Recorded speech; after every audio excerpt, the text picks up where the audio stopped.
सो pile one, अगर आपने selenite की ये क्रिस्टल को चूज़ किया है तो आपके लिए क्या रीडिंग होने वाली है ये देख लेते हैं।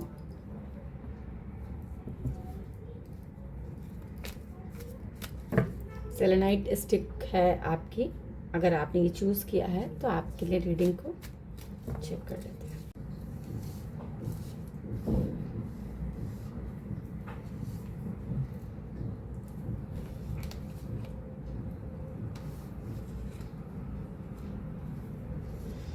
ओके, सो पाइल वन, आप लोगों के लिए थोड़ी सी सिचुएशन रिलेशनशिप रीडिंग में कुछ ऐसी है कि आप शायद अभी किसी के वेट में हैं। कुछ काम आपने किए हैं या आपने शायद किसी को प्रपोज किया है या किसी के प्रपोजल के यस नो के इंतज़ार में हैं। इस पोजीशन पे अगर आप हैं तो आपके लिए ऑब्स्टिकल ये है कि आपने अपने आप को अभी हील नहीं किया है। आपको अपने आप के पहले इमोशंस को बैलेंस करना पड़ेगा, उसके बाद ही चीज़ें आपकी लाइफ में हो पाएंगी। क्योंकि अभी चीज़ें जो आप एक्सपेक्ट कर रहे हैं शायद किसी से, अगर पॉजिटिवली यस नो के इंतज़ार में है आप, कोई ऐसा है जिसे आप चाह रहे हो कि वो आपको एक्सेप्ट करे या आपको उधर से कुछ आंसर मिले, कुछ भी अगर ऐसे आप इंतज़ार में हो तो ऐसा शायद आपके साथ अभी नहीं हो पाएगा। अभी आपके साथ थोड़ी सी प्रॉब्लम्स और हैं और मैं आपसे कहूँगी आपको बहुत सोच समझ के रहना चाहिए कि आपके साथ चीटिंग ना हो। एक तो पाइल वन, आप लोग शायद कम्युनिकेटिव बहुत अच्छे हैं, आप कम्युनिकेशन पे बिलीव करते हैं, पर ज़रूरी नहीं है दुनिया में जैसे ही आप हैं वैसे ही सब लोग हैं। तो आपको सबसे पहले जिस चीज़ का आप वेट कर रहे हो उसका वेट छोड़कर आपको अपने आप को बैलेंस करना चाहिए। आप अपने ऐसी किसी भी पोजीशन में मत रहिए कि अगर किसी ने ना कह दिया तो आपकी लाइफ में बहुत बड़ा भूचाल आ जाएगा। इवन आपके साथ एंजेलिक ब्लेसिंग है, आपको निकाल के ले जाएंगे, आप बैलेंस कर पाओगे। पर सबसे बड़ी प्रॉब्लम यही कि आपको थोड़ा सा अपने आप को ईश्वर को सरेंडर करना चाहिए और अपने इमोशंस की हीलिंग करनी चाहिए। सबसे बड़ी बात, आपको हीलिंग करनी बहुत इंपॉर्टेंट है। इमोशनल इम्बैलेंस हो जाइए, पहले अपने स्टेबिलिटी को कंफर्म कीजिए, अपने पैरों को सही तरीके से अपने आप को स्टैंड कीजिए, अपनी लाइफ में अपने करियर में प्रॉपरली स्टैंड होइए। उसके बाद आप किसी का वेट कीजिए, क्योंकि जो भी चीज़ें आपके साथ होने वाली हैं वो सही नहीं। क्योंकि प्लानिंग जो भी आपके लिए है, या आप अगर किसी के लिए कोई भी ऐसी चीटिंग की प्लानिंग कर रहे हैं तो मैं आपसे यही कहूँगी कि आप दूर हट जाइए, क्योंकि मतलब अभी आपको ऐसी किसी प्लानिंग में नहीं जाना चाहिए। So please be careful pile one. आपकी रिलेशनशिप रीडिंग में थोड़ा सा आपको केयरफुल रहने के लिए कहा जा रहा है, तो आप केयरफुल रहिए, वो आपके लिए ज़्यादा अच्छा रहेगा। अगर आप इस रीडिंग से रिलेट करें तो ज़रूर मुझे कमेंट बॉक्स में आकर बताइएगा। ये इस वीक की एनर्जीज हैं आपकी। Thank you. हरे कृष्णा।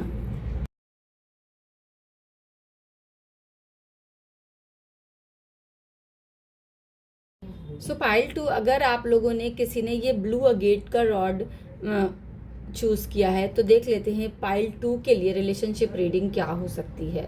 ये अब हम लोग पाइल टू की रीडिंग करते हैं।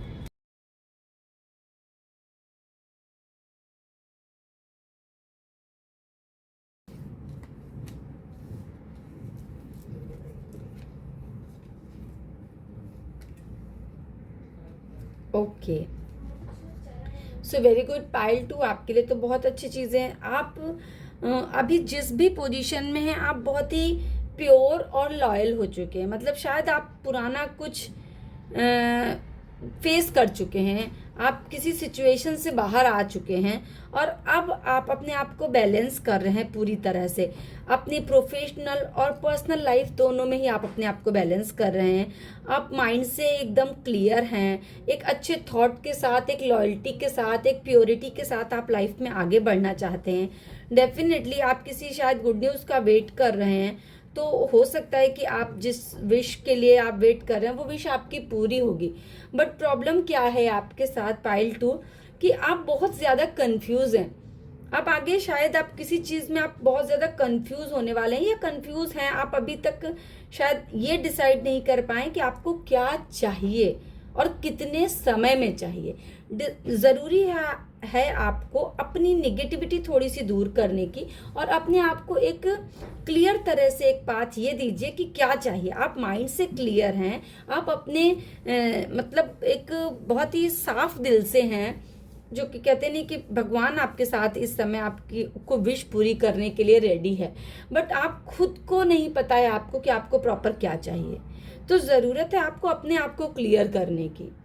ठीक है, ये क्लियर है आपको कि आप करना है, आप बैलेंस भी कर रहे हो, बट आप बहुत सारी चीज़ों में फंसे हुए हैं। थोड़ा सेग्रीगेट कीजिए खुद को, थोड़ा अपने लिए प्रायोरिटी को बनाइए, और फर्स्ट प्रायोरिटी पे सबसे पहले एक्शन लीजिए, क्योंकि जब आप स्टेप बाय स्टेप जाएंगे तो डेफिनेटली आपको सब कुछ मिलने वाला है। लेकिन अगर आप सब कुछ एक साथ चाहेंगे तो हमेशा प्रॉब्लम होती है। अगर आप ऐसे ही रहे सब कुछ एक साथ चाहेंगे, अपने आप को सेग्रीगेट नहीं कर पाएंगे, तो डेफिनेटली कहीं ना कहीं आप थोड़ा सा मायूसी का टाइम आप फेस कर सकते हैं, अकेलापन आप फेस करेंगे, लोनलीनेस आपको लगेगा कि आपको बहुत नॉलेज था, आपको बहुत एक्सपीरियंस था, मतलब आपने किसी के साथ बहुत टाइम स्पेंड किया, मतलब रिलेशनशिप रीडिंग है तो आप ये समझने की कोशिश कीजिए कि शायद ये आपने किसी के साथ बहुत टाइम स्पेंड किया, लेकिन आपको वो रिजल्ट्स नहीं मिल पाए जो आप चाहते थे। आपने अपनी तरफ से बहुत एफर्ट्स दिए, इस टाइप की आपकी फीलिंग हो सकती है। तो पाइल 2 मैं आप लोगों से कहूँगी, अगर आप लोग बहुत आप प्योर हो, आपके माइंड से क्लियर हो, बट आप कंफ्यूज मत होइए। आपको जो भी चीज़ें जिससे चाहिए आप खुले दिल से बोलिए, जिसको आपकी तरफ आना होगा वो आएगा। अदरवाइज आप अकेलापन लोनलीनेस फील करेंगे, और फिर आपको ज़रूरत होगी किसी के सपोर्ट की, तो जो आपको फेस करना पड़ सकता है। तो आपके लिए एडवाइस है कि आप अगर सही से चलना चाहते हैं तो अपने आप को प्योरिटी अपने लिए कुछ प्रायोरिटाइज कीजिए कि किसके साथ और कितने दिनों के लिए किस तरह से आगे बढ़ना है। क्योंकि आपने ज़रूर कोई पुराना रिलेशन या कोई भी पुरानी सिचुएशन से आप निकल कर आ चुके हैं, आप एक अच्छी पोजीशन में अभी हैं, पर क्योंकि आपने कुछ चीज़ें शायद पुरानी फेस ऐसी करी हैं जिसकी वजह से आप कुछ डिसाइड नहीं कर पा रहे हैं कि आप किस तरफ आपको किस तरह से बढ़ना चाहिए। तो थोड़ा क्लियरिटी की ज़रूरत है, अदरवाइज आपको लोनलीनेस और अकेलापन फील होगा। फिर आपको यही कहा जाएगा कि आप अकेले थोड़ा टाइम स्पेंड कीजिए, मेडिटेशन कीजिए, उसके बाद अपनी इनर सेल्फ को समझने के बाद अपनी इनर स्ट्रेंथ को जानिए, और उसके बाद आप आगे बढ़िए, तो ही आपके लाइफ में अच्छा होगा। So thank you so much. अगर पाइल 2 आप इस रीडिंग से रिलेट करें तो मुझे कमेंट बॉक्स में ज़रूर आपके बताइएगा। मैं मिलती हूँ नेक्स्ट वीडियोज़ के साथ। हरे कृष्णा।